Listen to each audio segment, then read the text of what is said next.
Outra aplicação prática do conhecimento da anatomia dessa área de sistema reprodutor é o TVT, que significa tumor venéreo transmissível. É uma neoplasia que é transmissível entre os animais na hora da cópula e que é tratável com quimioterapia. Agora eu vou mostrar para vocês uma sequência de fotos do pênis das diferentes espécies animais. Então aí vocês veem o pênis de um equino. No cão, a extremidade distal do corpo cavernoso é modificada para formar o osso peniano, que apresenta um suco ventral para acomodar a uretra dentro do corpo esponjoso. E por ter essa anatomia, o envolvimento parcial da uretra dentro do sulco do osso peniano acaba impedindo a passagem de cálculos uretrais, que ficam presos, alojados na extremidade proximal desse osso. Então é muito frequente da gente encontrar animais obstruídos por conta de cálculo na uretra. O pênis do gato tem características que o tornam único entre os mamíferos domésticos, devido à sua orientação caudal em estado de repouso. Além disso, no gato, o osso peniano mede de 5 a 8 milímetros e não possui sulco ventral. A glande deles dispõe de papílaas queratinizadas que se direcionam proximalmente em estado de repouso e se irradiam em todas as direções durante a ereção. Então, na hora do coito, a fêmea sente bastante por conta dessas espículas aí, que é o que a gente chama de papilas queratinizadas. Essas papilas diminuem de tamanho com a castração. E durante a ereção, a direção do pênis se inverte, de caudalmente para cranialmente, assim como as outras espécies. E aí, por ter esse osso peniano, a obstrução uretral em gatos por conta de cálculos uretrais também é bastante comum.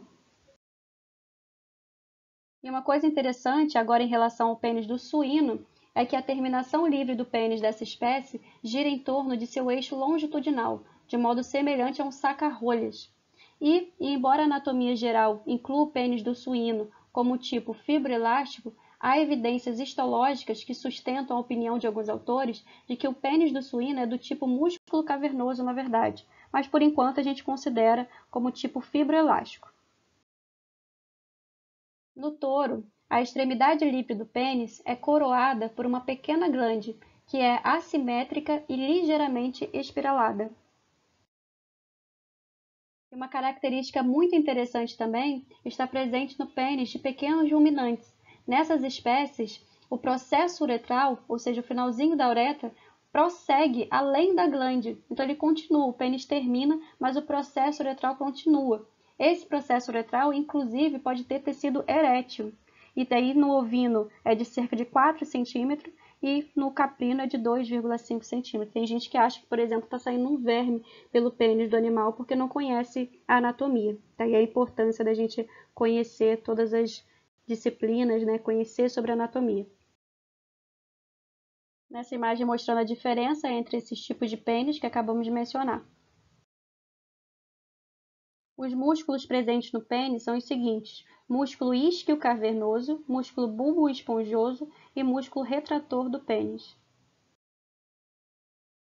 E para finalizar, o prepúcio é uma dobra de pele que cobre a extremidade livre do pênis em estado de repouso. Ele consiste em uma lâmina externa e outra interna. Inclusive, também possui tecido linfóide e glândulas sebáceas, que vão ser produtoras do esmegma, aquela secreção que a gente mencionou lá no início da nossa aula. O prepúcio do equino possui uma característica distinta das outras espécies, porque ele apresenta uma prega adicional que permite o alongamento considerável do pênis durante a ereção. Já no suíno, o prepúcio se dobra sobre si mesmo na parte dorsal para formar um divertículo prepucial, que é como se fosse uma bolsa. Essa bolsa tem capacidade de cerca de 135 ml e contém um fluido de aroma pungente composto de resquícios celulares e também de urina, responsáveis pelo odor característico que tem o suíno nessa região. E uma aplicação prática do conhecimento da anatomia dessa parte de prepúcio é a fimose e também a parafimose. Fimose ocorre quando o animal não consegue expor o pênis, devido a uma abertura prepucial anormalmente pequena. Já na parafimose, ao contrário, é uma condição na qual o pênis do animal fica exposto, ou seja, ele não volta para a cavidade prepucial. Isso acontece geralmente após a ereção, mas pode estar associado, por exemplo, a algum traumatismo, a cópula ou até mesmo a neoplasias, como o que a gente já viu que foi o TVT. E aí, como acontece a ereção e a ejaculação, pessoal? Na ereção, o fluxo sanguíneo nas artérias aumenta e o fluxo venoso pelas veias diminui, então causando ali uma compressão dessas veias para diminuir o fluxo venoso. Assim, o sangue é retido nos corpos cavernosos e nos corpos esponjosos, permitindo então a ereção. E a ejaculação acontece após a ereção e é regulada por hormônios.